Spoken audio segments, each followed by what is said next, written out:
और जो आज महसूस हो रहा है कि हिंदू राष्ट्र बनेगा तो सिर्फ अमित भाई जैसे भाइयों की वजह से ही बनेगा। आज ये मैंने अगर शायद मैं पार्षद रहा होता तो मुझे पता नहीं चलता कि इतना अच्छा काम यहाँ गुड़गांव में हो रहा है। तो हम सब ने और आप सबका बहुत बड़ा अच्छा योगदान रहा जो इस शिक्षा को ग्रहण करने के लिए आपने अपने अभिभावक बच्चों को यहाँ छोड़ा। तो मैं अपने दिल से सैल्यूट करता हूँ भाई को, अमित जी को, जो इतना अच्छा संभव प्रयास कर रहे हैं कि हमारी प्राचीन भाषा संस्कृत ही एक ऐसी भाषा है जो मैंने नोट करा। हो सकता है कि आप सबको पता हो, फिर भी मैं बता रहा हूँ। हिंदी भाषा बोलोगे ना तो हरियाणा एटीट्यूड आ जाएगा, बिहार की कोई बोलेगा तो बिहार का पता चल जाएगा। संस्कृत में ऑल ओवर इंडिया में कहीं भी संस्कृत बोलवाओगे ना आप बता नहीं सकते ये फलाने राज्य का बंदा है ना। मैंने नोट करा हर जगह में जाता हूँ, जैसे अभी साउथ इंडियन अपना गणेश चतुर्थी मनाई थी उन्होंने, हम लोग मुझे बुलाया तो सारे साउथ के लोग थे, उनकी भाषा मैं नहीं समझ पाया, लेकिन जब वो पूजा कर रहे थे तो यही संस्कृत के वो थे। तो जब तक मैंने ये सोचा कि भी लोकल ब्राह्मण बुला के यहाँ पूजा करवाई जा रही है, पता चला तो ऐसे में जैसे भ्यानी साइड हमारी रिश्तेदारियाँ हैं तो वो जब संस्कृत में अपना श्लोक सुनाते हैं तो पता ही नहीं चलता ये भ्यानी के वैसे अड़ा कड़ा और फलाना ये चलता है, ये वो है।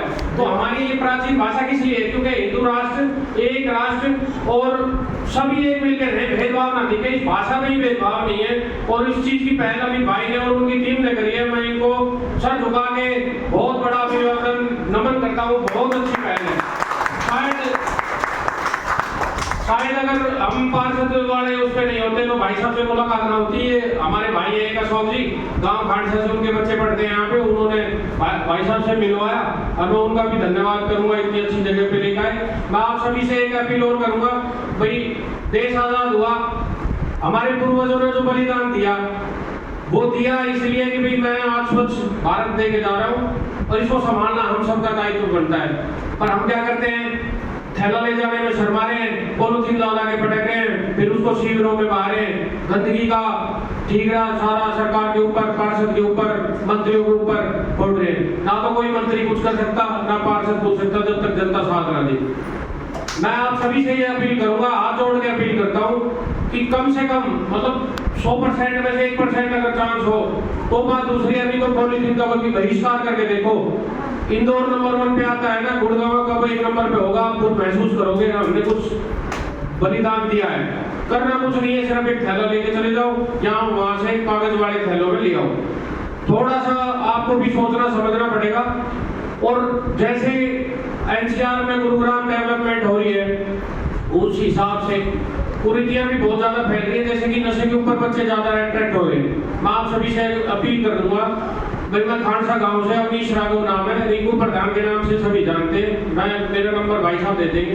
अगर आप आवाज इतनी ना उठा सको कि आपको दिक्कत हो तो आप हमें बता देना। नशा कहीं बिकता हो उसके ऊपर कहीं आवाज उठानी हो, कोई कंप्लेंट करनी हो, मैं आपके साथ 24/7 आपके साथ सेवा में रहूंगा जितनी भी, क्योंकि हम पढ़े लिखे जैसे साहब बता रहे थे अच्छा इंसान बनना जरूरी है, डॉक्टर इंजीनियर तो बने ना बने, अगर घर में ही सुख शांति नहीं पे बच्चे ने पैदा करी और कलेश आ गया घर में तो आप लाख माया कमा के रख लो, कुछ भी रख लो, कोई फायदा नहीं है। सबसे पहले इंसान होना बहुत जरूरी है।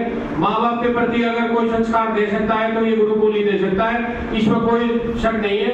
क्योंकि हमारे भाई अशोक ने बताया पहले प्राइवेट स्कूल में कहीं और पढ़ा रहे थे जैसे, तो गाली गलौज का कुछ बच्चों में एटीट्यूड आना, घमंड से बात करना, माँ बाप की बात ना मानना। आप बताते हैं कि उठने के लिए भी नहीं बोलना पड़ता, ना सोने के लिए बोलना पड़ता। ये संस्कार है ना, ये हम कभी नहीं समझ पाएंगे। आजकल क्या कर रहे हैं माँ बाप कि कोई बात नहीं, आप छुट्टी 9 बजे तक सो जाने दें।